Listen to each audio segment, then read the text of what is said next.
نحمده ونصلي علی رسوله الکریم اما بعد فاعوذ باللہ من الشیطان الرجیم بسم اللہ الرحمن الرحیم۔ آج انشاءاللہ العزیز 3 صفات کے حامل لوگ اور اللہ سے خوف اور امید کے فضائل، اس موضوع پر گفتگو کی جائے گی۔ رب تبارک و تعالی ہمیں قرآنی احکامات کو سمجھ کر اس پر عمل کر کے دوسروں تک بھی پہنچانے کی توفیق عطا فرمائے۔ سب سے پہلے آیت مقدسہ میں جو تلاوت کرنے کا شرف حاصل کر رہا ہوں وہ سورہ انفال آیت نمبر 2 ہے۔ فرمایا انما المؤمنون الذین اذا ذکر اللہ وجلت قلوبهم واذا تلیت علیہم آیاتہ زادتہم ایمانا وعلی ربہم یتوکلون۔ ترجمہ اس کا کچھ اس طرح ہے، ایمان والے وہی ہیں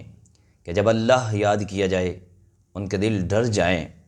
اور جب ان پر اس کی آیتیں پڑھی جائیں ان کا ایمان ترقی پائے اور اپنے رب پر بھروسہ کریں۔ اس آیت میں اللہ تبارک و تعالیٰ نے کامل ایمان والوں کی 3 نشانیاں یا 3 اوصاف بیان کیے۔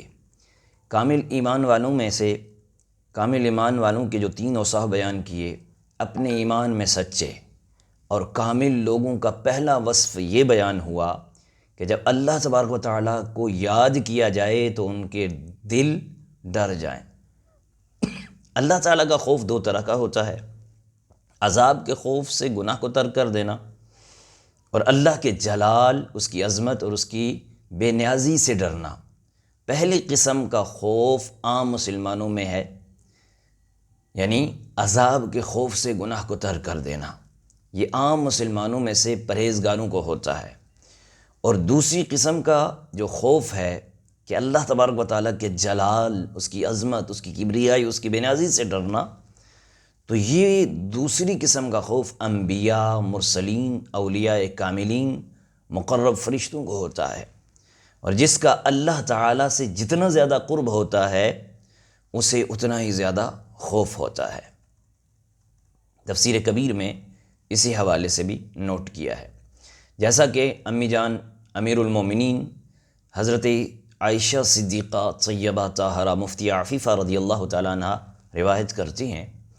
کہ سرکار دو عالم صلی اللہ علیہ وسلم نے ارشاد فرمایا، میں تم سب سے زیادہ اللہ تبارک و تعالیٰ سے ڈرنے والا ہوں، اور تم سب سے زیادہ اللہ تبارک و تعالیٰ کی معرفت رکھتا ہوں، اللہ کو پہچانتا ہوں۔ صحیح بخاری شریف کی حدیث مبارکہ۔ حضرت حسن رحمۃ اللہ علیہ فرماتے ہیں کہ حضرت ابو بکر رضی اللہ تعالیٰ عنہ نے ایک مرتبہ درخت پر ایک پرندہ دیکھا۔ حضرت ابو بکر صدیق جو خلیفۃ المسلمین ہیں، مسلمانوں کے پہلے خلیفہ ہیں، انہوں نے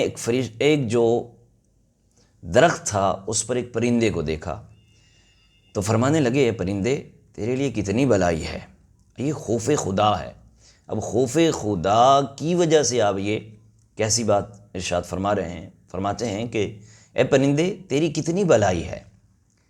کہ تو پھل کھاتا اور درخت پر بیٹھتا ہے، کاش میں پھل ہوتا اور پرندہ آتا اور مجھے کھا جاتا۔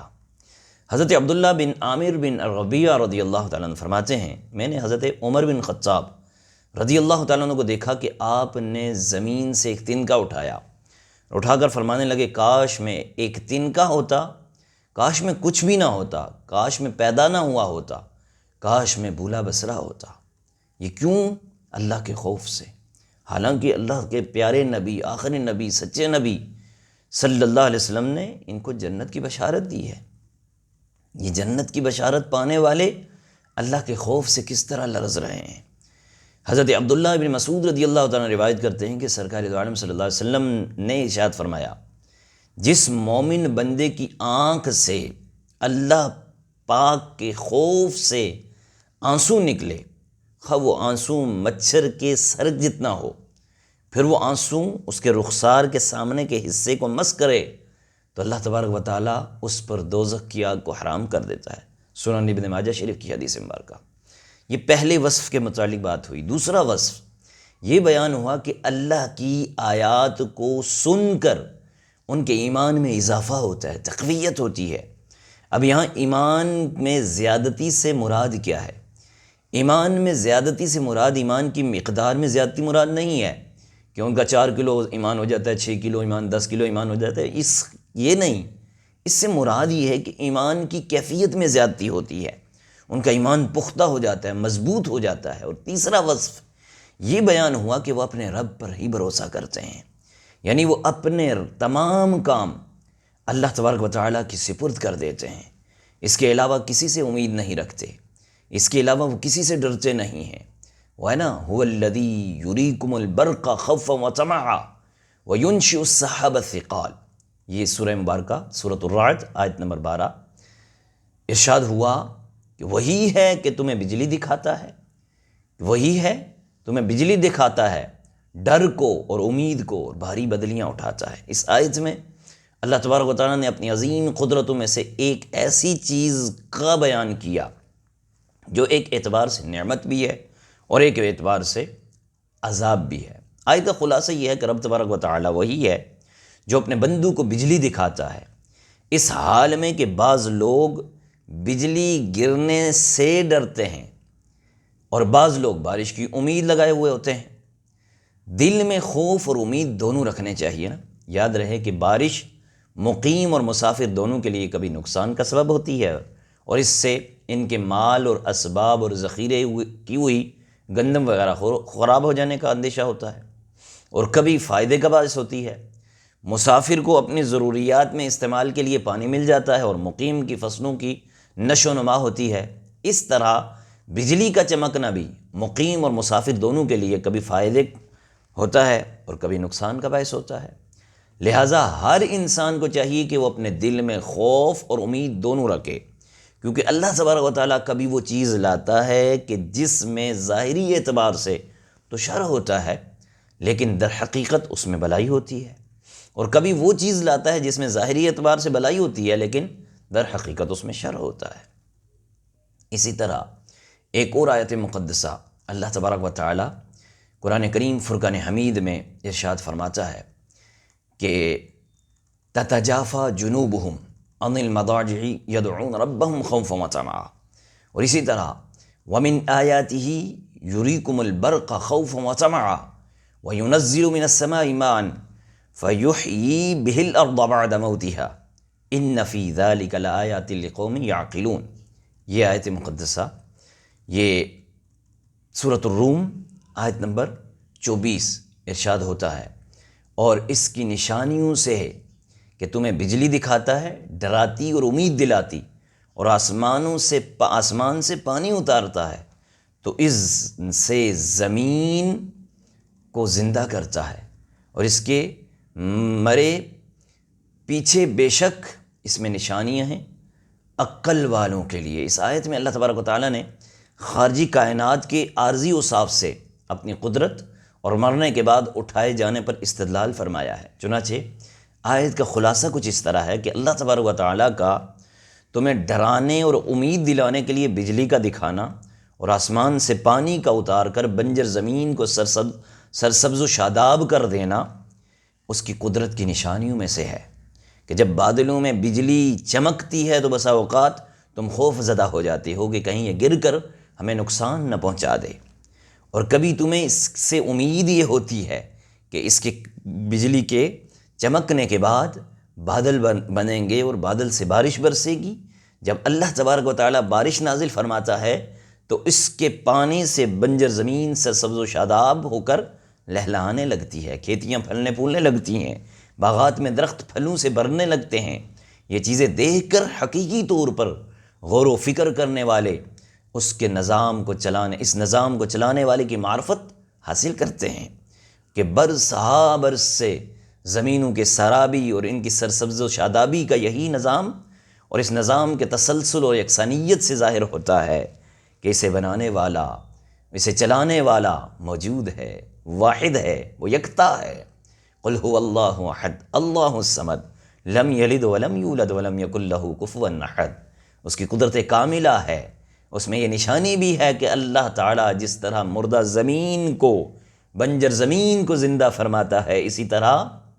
مردہ دلوں کو بھی زندہ کرتا ہے، اور اسی طرح مردہ انسانوں کو بھی زندہ فرمائے گا۔ تفسیر ابن کثیر میں اسی انداز سے لکھا ہے۔ اگلی آیت ہے الذین یخشون ربہم بالغیب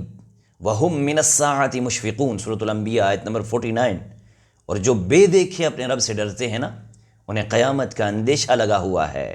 ارشاد فرمایا پرہیزگار لوگوں کا وصف یہ ہے کہ وہ اللہ تعالیٰ کے عذاب سے ڈرتے ہیں، حالانکہ انہوں نے اس کے عذاب کا مشاہدہ نہیں کیا۔ وہ قیامت کے دن ہونے والے عذاب، حساب، سوال اور اس کے دیگر ہولناکیوں سے ڈرتے ہیں، اور اسی خوف کے سبب وہ اللہ تعالیٰ کی نافرمانی کرنے سے بچتے ہیں۔ بن دیکھے اللہ تعالیٰ سے ڈرنے والوں کی فضیلت یہاں بیان ہوئی کہ وہ لوگ جو بن دیکھے اللہ سے ڈرتے ہیں، ان کی فضیلت بہت بڑی ہے، بہت بلند ہے۔ ایک تو یہ آیت مقدسہ تھی، اور ایک سورۃ القاف کی آیت نمبر 33 اور 34، 33 34، اللہ فرماتا ہے من خشی الرحمن بالغیب وجاء بقلب منیب ادخلوها بسلام ذلک یوم الخلود۔ فرمایا جو رحمان سے بن دے کے ڈرتا ہے اور رجوع کرنے والے دل کے ساتھ آتا ہے، ان سے فرمایا جائے گا سلامتی کے ساتھ جنت میں داخل ہو جاؤ، سلامتی کے ساتھ جنت میں داخل ہو جاؤ، یہ ہمیشہ رہنے کا دن ہے۔ اور دوسرے مقام پر سورۃ الملک آیت نمبر 12 میں فرمایا ان الذین یخشون ربہم بالغیب لہم مغفرۃ واجر کبیر۔ ارشاد فرمایا کہ بے شک جو لوگ بغیر دیکھے اپنے رب سے ڈرتے ہیں، ان کے لیے بخشش اور بڑا ثواب ہے۔ حضرت انس بن مالک رضی اللہ تعالیٰ عنہ یہ صحابی رسول ہیں، یہ روایت کرتے ہیں کہ اللہ پاک کے آخری نبی، سچے نبی محمد عربی صلی اللہ علیہ وآلہ وسلم نے فرمایا کہ اللہ تعالیٰ ارشاد فرماتا ہے میری عزت و جلال کی قسم اور مخلوق پر میری بلندی کی قسم، یہ رب فرماتا ہے میری عزت و جلال کی قسم اور مخلوق پر میری بلندی کی قسم، نہ تو میں اپنے بندوں پر دو خوف جمع کروں گا اور نہ اس کے لیے دو امن جمع کروں گا۔ نمبر ایک، جو دنیا میں مجھ سے ڈرتا ہے وہ دو خوف کیا ہیں؟ فرمایا دنیا میں ڈرنا اور آخرت میں ڈرنا۔ جو دنیا میں مجھ سے ڈرے گا میں آخرت میں اسے امن عطا فرماؤں گا، جو مجھ سے دنیا میں ڈرتا رہا میں اسے قیامت کے دن امن عطا فرماؤں گا، اور جو دنیا میں مجھ سے بے خوف رہا میں اسے قیامت کے دن خوف میں مبتلا کر دوں گا۔ کتنی بڑی اہم بات ہے نا۔ آج کل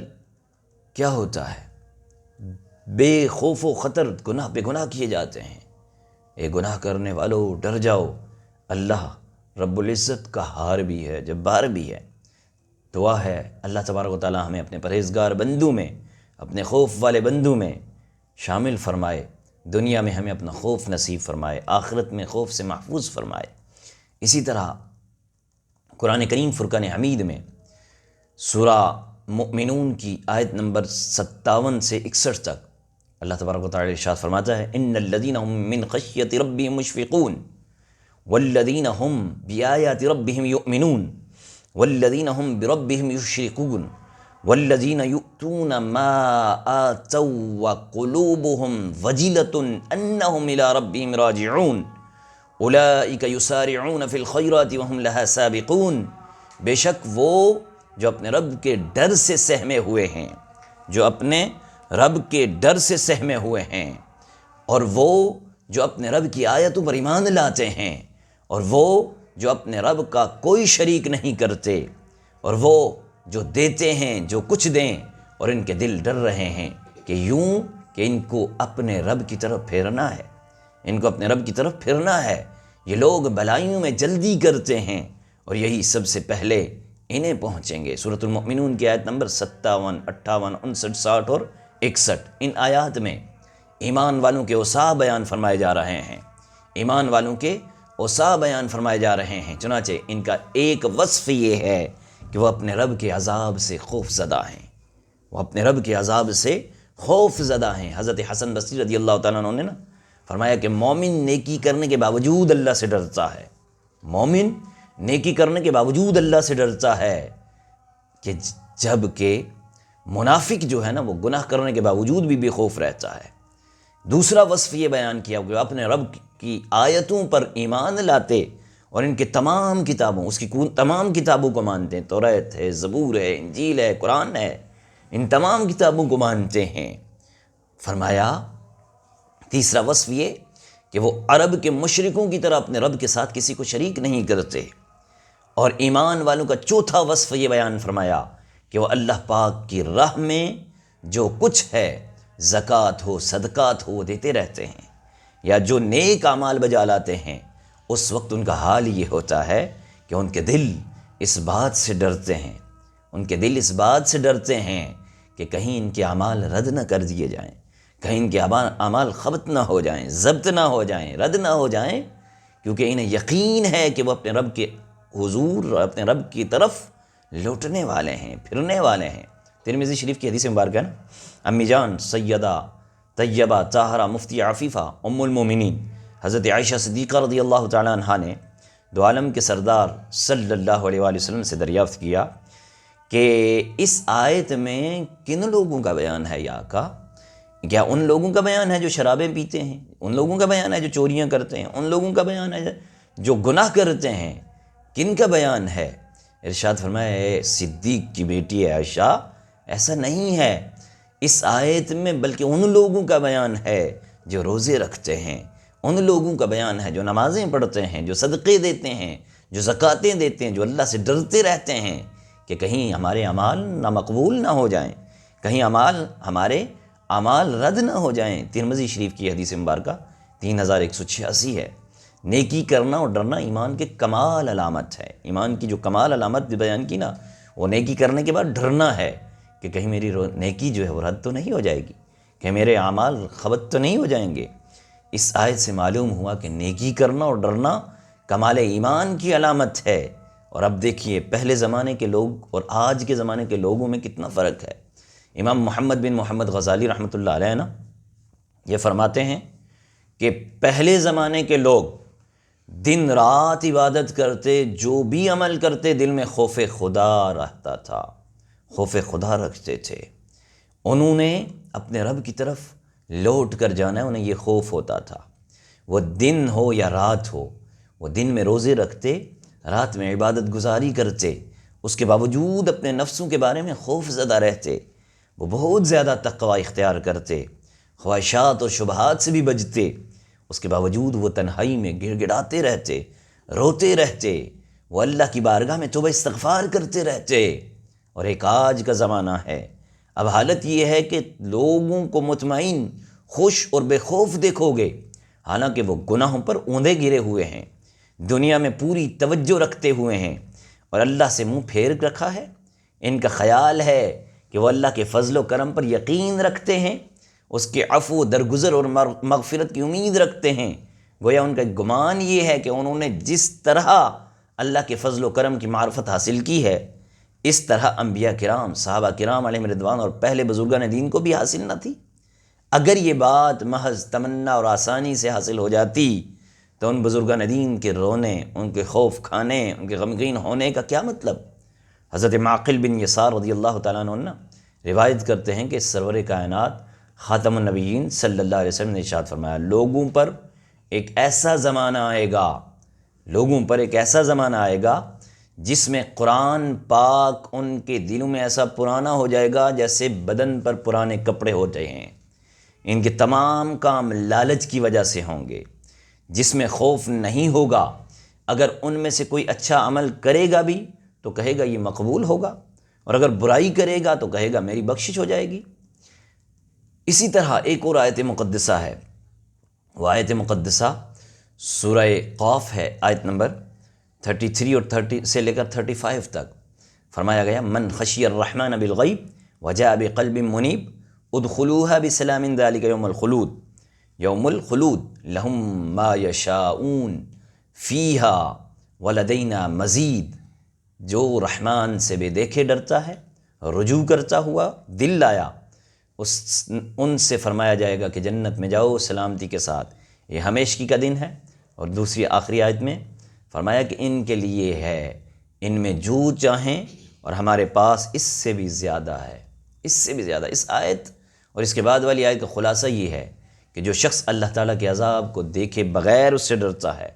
اللہ تعالیٰ کی اطاعت کرتا ہے، وہ ایسے دل کے ساتھ آتا ہے کہ جو اخلاص مند ہو، اطاعت گزار ہو، صحیح العقیدہ ہو، ایسے لوگوں سے قیامت کے دن فرمایا جائے گا بے خوف و خطر، امن اور اطمینان کے ساتھ، امن اور اطمینان کے ساتھ جنت میں داخل ہو جاؤ، تمہیں عذاب ہوگا اور نہ تمہیں نعمتیں زائل ہوں گی۔ نہ تمہیں عذاب ہوگا، نہ تمہیں نعمتیں زائل ہوں گی، یہ جنت میں ہمیشہ رہنے کا دن ہے، اب نہ فنا ہوگے اور نہ موت ملے گی، یعنی اب تمہیں ہمیشہ یہاں رہنا ہے، نہ فنا ہونا ہے نہ موت ملے گی، یعنی اہل جنت جو طلب کریں گے ہمارے پاس اس سے بھی زیادہ ان کے لیے نعمتیں ہیں، اس سے بھی زیادہ ہے۔ یہاں زیادہ سے مراد کیا ہے؟ زیادہ سے مراد یہ ہے کہ اللہ کا دیدار اور اس کی تجلی، جس سے وہ لوگ ہر جمعے کو دار کرامت میں نوازے جائیں گے۔ سبحان اللہ، جنتی کو اللہ تبارک و تعالیٰ کا دیدار ہر جمعے کو ہوا کرے گا۔ اسی طرح سورۃ الاعراف کی آیت نمبر 56 اللہ تبارک و تعالیٰ فرماتے ہیں وَلَا تُفْسِدُوا فِي الْأَرْضِ بَعْدَ إِصْلَاحِهَا وَادْعُوهُ خَوْفًا وَطَمَعًا إِنَّ رَحْمَتَ اللَّهِ قَرِيبٌ مِّنَ الْمُحْسِنِينَ، اور زمین میں فساد نہ پھیلاؤ اس کے سنورنے کے بعد، اور اس سے دعا کرتے رہو ڈرتے ہوئے اور طمع کرتے ہوئے، بے شک اللہ کی رحمت نیکوں سے قریب ہے۔ سورۃ الاعراف آیت نمبر 56۔ اس آیت مقدسہ میں فرمایا اے لوگو، انبیاء علیہ السلام کے تشریف لانے، حق کی دعوت قبول فرمانے، حق کی دعوت فرمانے، احکام بیان کرنے، عدل قائم فرمانے کے بعد تم کفر و شرک، گناہ اور ظلم و ستم کر کے زمین میں فساد برپا نہ کرو، اور جب بھی دعا مانگو تو اللہ تبارک و تعالیٰ کے عذاب سے ڈرتے ہوئے، اس کی رحمت کی طمع کرتے ہوئے دعا کرو۔ اس سے معلوم ہوا کہ دعا اور عبادات میں خوف بھی ہو، امید بھی ہو، یہ دونوں ہونے چاہیے۔ اس سے انشاءاللہ الکریم جلد دعا کی قبولیت بھی ہوگی، جلد دعا کی جو ہے وہ قبولیت بھی ہوگی۔ اللہ تبارک و تعالی ہمیں اپنے مقرب بندوں میں شامل فرمائے۔ اسی طرح ایک اور آیت مقدسہ ہے، فرمایا گیا کہ اے اللہ، میں اپنا چہرہ تیری طرف کر دیا اور اپنا معاملہ تیری سپرد کر دیا، اور تجھ سے رغبت اور خوف رکھتے ہوئے اپنی پیٹھ جھکا دی، تیرے سوا کوئی جائے پناہ اور نجات کی جگہ نہیں۔ اے اللہ، میں تیری کتاب پر ایمان لایا جو تو نے نازل فرمائی، اور تیرے نبی پر ایمان لایا جنہیں تو نے بھیجا۔ اگر رات کو سوتے وقت یہ پڑھ لیا جائے نا، اگر اس رات میں مر گئے تو تم فطرت پر رہو گے، یہ حدیث مبارکہ صحیح بخاری شریف کی حدیث مبارکہ ہے۔ اسی طرح فرمایا وَلِمَنْ خَافَ مَقَامَ رَبِّهِ جَنَّتَانِ، وَلِمَنْ خَافَ مَقَامَ رَبِّهِ جَنَّتَانِ، سورہ رحمان آیت نمبر 46۔ فرمایا جو اپنے رب کے حضور کھڑے ہونے سے ڈرے اس کے لیے 2 جنتیں ہیں۔ اسی طرح سورۃ النازعات آیت نمبر 40 اور 41 میں فرمایا وَأَمَّا مَنْ خَافَ مَقَامَ رَبِّهِ وَنَهَى النَّفْسَ عَنِ الْهَوَىٰ فَإِنَّ الْجَنَّةَ هِيَ الْمَأْوَىٰ، اور وہ جو اپنے رب کے حضور کھڑے ہونے سے ڈرے اور نفس کو خواہش سے روکا تو بے شک جنت ہی ٹھکانہ ہے۔ حضرت ابو ہریرہ رضی اللہ تعالیٰ بیان کرتے ہیں نا کہ رسول اللہ صلی اللہ علیہ وآلہ وسلم کو میں نے فرماتے ہوئے سنا، جس روز اللہ تبارک و تعالیٰ نے رحمت کو پیدا فرمایا تو اس کے 100 حصے کیے، جس روز رحمت کو پیدا فرمایا اس کے 100 حصے کیے، 99 حصے اپنے پاس رکھ کر ایک حصہ اپنی ساری مخلوق کے لیے بھیج دیا۔ پس اگر کافر بھی یہ جان لے کہ اللہ کے پاس کتنی رحمت ہے نا تو وہ بھی جنت سے مایوس نہ ہو، اور اگر مومن یہ جان لے کہ اس کے پاس کتنا عذاب ہے تو جہنم سے وہ بھی بے خوف نہ رہے۔ یہ حدیث متفق علیہ ہے، صحیح بخاری اور صحیح مسلم شریف میں حدیث مبارکہ یہ موجود ہے۔ اسی طرح حضرت ابو موسیٰ اشعری رضی اللہ تعالیٰ بیان فرماتے ہیں، حدیث مبارکہ مفہوم، کہ حضور نبی اکرم صلی اللہ علیہ وسلم کے زمانے میں سورج کو گرہن لگ گیا، آپ صلی اللہ علیہ وسلم گھبرا کر اس طرح خوف سے کھڑے ہوئے جیسے قیامت آ گئی ہو، آپ صلی اللہ علیہ وسلم مسجد میں آئے اور نماز میں سب سے پہلے طویل قیام کیا، طویل رکوع کیا اور طویل سجدہ کیا۔ میں نے اس سے پہلے کبھی آپ صلی اللہ علیہ وسلم کو اس طرح نماز پڑھتے نہیں دیکھا۔ پھر آپ صلی اللہ علیہ وسلم نے فرمایا یا اللہ، پھر آپ صلی اللہ علیہ وسلم نے ہم سے مخاطب ہو کے فرمایا کہ یہ اللہ پاک کی نشانیوں میں سے ہے جنہیں اللہ تعالیٰ بھیجتا ہے، یہ کسی کی موت اور حیات کی وجہ سے نہیں ہے، لیکن اللہ تعالیٰ اپنے بندوں کو ڈرانے کے لیے ان نشانیوں کو بھیجتا ہے۔ جب تم اس قسم کی کوئی چیز دیکھو تو اللہ تبارک و تعالیٰ کا ذکر کرو، اس سے دعا کرو، اس سے استغفار کرو اور اس سے پناہ لو، اس کی پناہ میں آؤ۔ یہ حدیث بھی متفق علیہ ہے، صحیح بخاری شریف، صحیح مسلم شریف میں یہ حدیث مبارکہ موجود ہے۔ اس حدیث سے دو چیزیں ثابت ہوتی ہیں، ایک نماز استسقاء سورج گرہن لگنے کے بعد جو نماز پڑھی جاتی ہے، ایک اس کے متعلق یہ حدیث ہے، اور دوسرا خوف کے متعلق، اللہ کا خوف، اور تیسرا اللہ تبارک و تعالیٰ سے دعا مانگنے کے متعلق ہے کہ اللہ سے دعا مانگو، جب بھی کوئی اس طرح کی نشانی دیکھو، سورج گرہن ہو، چاند گرہن ہو، اللہ کی بارگاہ میں گریہ زاری کرو، اللہ سے دعا مانگو، امن کی دعا مانگو، عافیت کی دعا مانگو۔ حضرت ابو ہریرہ رضی اللہ تعالیٰ عنہ بھی روایت کرتے ہیں، حدیث پاک کا مبارکہ کا مفہوم ہے، حضور نبی کریم صلی اللہ علیہ وسلم نے فرمایا ایک آدمی اپنے اوپر کثرت گناہ کی صورت میں ظلم و زیادتی کرتا رہا، جب اس کی موت کا وقت آیا تو اس نے اپنے بیٹوں سے کہا کہ جب میں فوت ہو جاؤں نا تو مجھے اچھی طرح جلا ڈالنا، پھر میرے جلے ہوئے جسم کو پیس دینا، پھر میری راکھ ہوا میں اڑا دینا۔ اللہ کی قسم اگر میرے رب نے مجھے پکڑ لیا تو مجھے ایسا عذاب دے گا، ایسا عذاب دے گا کہ اس جیسا عذاب کبھی کسی نے کو نہ ہوا ہوگا۔ جب وہ فوت ہوا تو اس کے ساتھ اسی طرح کیا گیا جس طرح اس نے وصیت کی تھی۔ اللہ تبارک و تعالیٰ نے زمین کو حکم دیا اپنے اندر موجود اس کے بکھرے ہوئے ذرات جمع کر دے، اس نے ذرات کو جمع کر دیا تو وہ پورے جسم کے ساتھ اللہ تبارک و تعالیٰ کے سامنے کھڑا ہو گیا۔ اللہ تبارک و تعالیٰ نے فرمایا تمہیں اس حرکت پر کس چیز نے آبادہ کیا؟ اس نے عرض کی میرے مولا، اے میرے رب، میرے کریم رب، تیرے خوف نے۔ اللہ تبارک و تعالیٰ نے اسے قلبی خوف اور خشیت کی وجہ سے بخش دیا۔ یہ حدیث بھی متفق علیہ ہے۔ حضرت ابو ہریرہ رضی اللہ تعالیٰ عنہ سے بھی حدیث مبارکہ کا مفہوم مروی ہے، اس کا مفہوم کہ حضور نبی کریم صلی اللہ علیہ وسلم نے فرمایا اللہ تعالیٰ کے پاس 100 رحمتیں ہیں، اس نے ان میں سے ایک رحمت جن و انس، حیوانات، حشرات الارض میں نازل کی، جس سے وہ ایک دوسرے پر رحمت شفقت کرتے ہیں، رحم کرتے ہیں۔ اسی سے وحشی جانور اپنے بچوں پر رحم کرتے ہیں۔ اللہ تبارک و تعالیٰ نے 99 رحمتیں بچا رکھی ہیں، ان سے قیامت کے دن اپنے بندوں پر رحم فرمائے گا۔ سبحان اللہ و بحمدہ، سبحان اللہ العظیم۔ اسی طرح ایک اور حدیث مبارکہ حضرت انس رضی اللہ تعالیٰ عنہ سے مروی ہے، جس کا مفہوم ہے کہ رسول بے مثال صلی اللہ علیہ وآلہ وسلم ایک نوجوان کے پاس تشریف لے گئے، وہ قریب الموت تھا۔ آپ صلی اللہ علیہ وسلم نے فرمایا تم اپنے آپ کو کیسے پاتے ہو؟ عرض کیا یا رسول اللہ، اللہ تعالیٰ کی قسم، اللہ تعالیٰ کی رحمت کی امید بھی ہے اور گناہ کا خوف بھی ہے۔ حضور نبی اکرم جان عالم صلی اللہ علیہ وآلہ وسلم نے فرمایا، اس موقع پر کیا فرمایا؟ جب مومن کے دل میں یہ دونوں باتیں جمع ہو جائیں تو اللہ تبارک و تعالیٰ اس کے مطابق عطا فرماتا ہے۔ جس کی امید ہوتی ہے وہ اسے، جس کی وہ امید کرتا ہے اور جس کا اس کو ڈر ہوتا ہے اسے امان دیتا ہے۔ اس حدیث مبارکہ کو امام ترمذی اور امام ابن ماجہ دونوں نے روایت کیا ہے۔ بہرحال ایک اور حدیث مبارکہ حضرت انس بن مالک رضی اللہ تعالیٰ عنہ ہی سے روایت ہے، جس کا مفہوم ہے کہ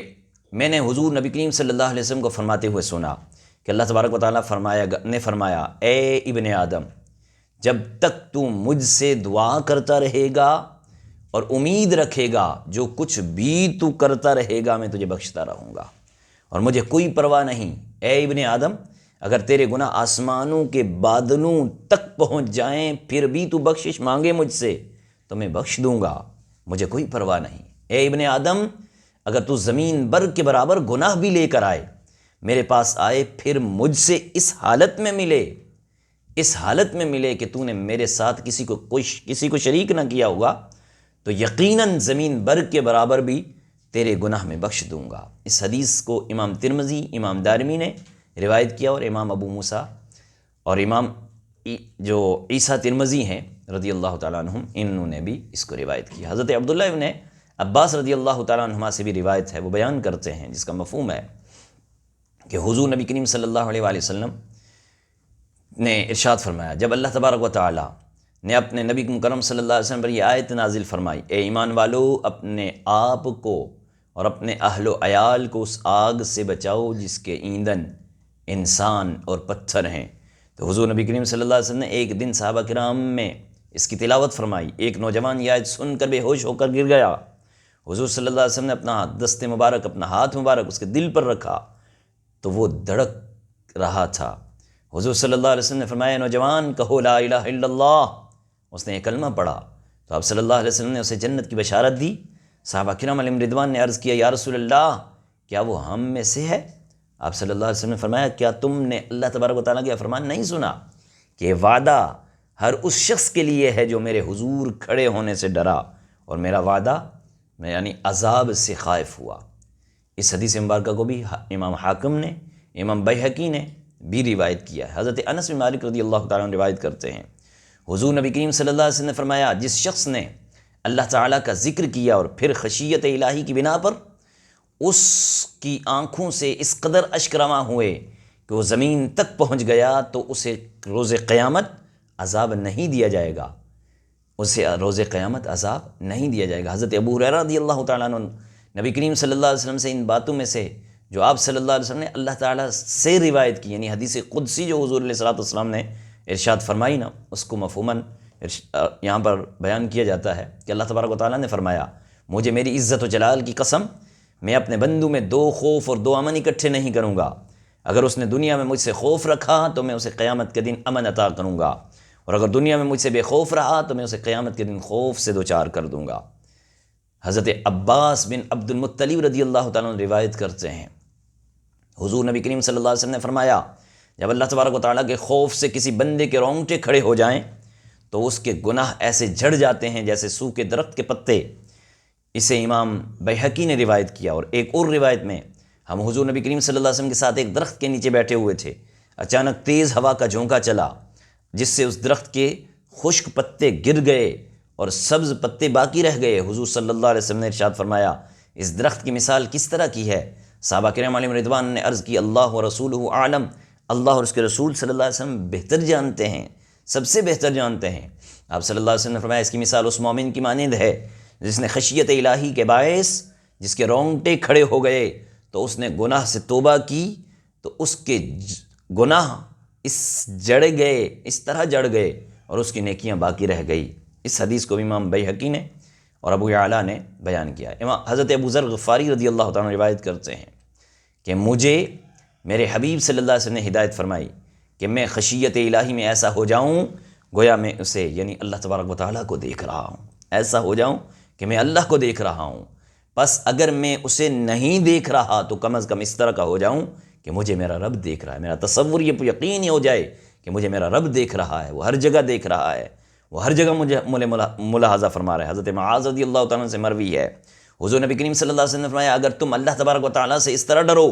جس طرح اسے ڈرنے کا حق ہے تو تم ایسا علم جان لو گے جس کے ساتھ جہالت نام کی کوئی شے نہیں رہے گی، اور اگر تم اللہ تبارک و تعالیٰ کو کما حقہ پہچان لو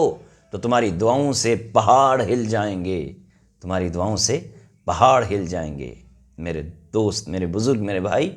اللہ تبارک و تعالیٰ کا خوف، اللہ تبارک و تعالیٰ سے امید، یہ دونوں بندے کو ہونی چاہیے۔ حضرت ابو بکر رضی اللہ تعالیٰ نے فرمایا، اللہ کی قسم میں یہ پسند کرتا ہوں کہ کاش میں ایک درخت ہوتا جسے کھایا جاتا، جسے کاٹا جاتا۔ اسی طرح حضرت عمر فاروق اعظم رضی اللہ تعالیٰ نے فرماتے ہیں نا کہ اگر کوئی منادی آسمان سے یہ ندا کرے کہ اے انسان تم سب جنت میں چلے جاؤ سوائے ایک شخص کے، تو مجھے خوف ہے کہ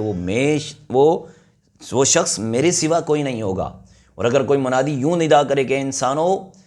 تم سب جہنم میں چلے جاؤ سوائے ایک شخص کے، تو مجھے میرے اب رب پر یقین ہے، مجھے میرے خدا پر یقین ہے، امید ہے کہ وہ شخص میں ہی ہوں گا۔ اسی طرح حضرت مولا مشکل کشا حضرت علی کرم اللہ وجہ الکریم نے فرمایا، مجھے تم پر جس چیز کا سب سے زیادہ ڈر ہے نا، وہ خواہش کی پیروی اور آرزو کی طوالت ہے۔ خواہش کی پیروی حق سے پھیر دیتی ہے اور آرزو کی طوالت آخرت سے بے خبر کر دیتی ہے۔ میرے مولا کائنات کا ایک اور فرمان، حضرت مولا کائنات سے کہا گیا، آپ اپنی قمیض پر پیون کیوں لگاتے ہیں؟ حالانکہ آپ امیر المومنین ہیں، آپ پیون کیوں لگاتے ہیں؟ اب رضی اللہ تعالیٰ نے فرمایا، یہ دل میں خوف پیدا کرتا ہے اور اس کے ذریعے مومن میں اقتداء کا جذبہ پیدا ہوتا ہے،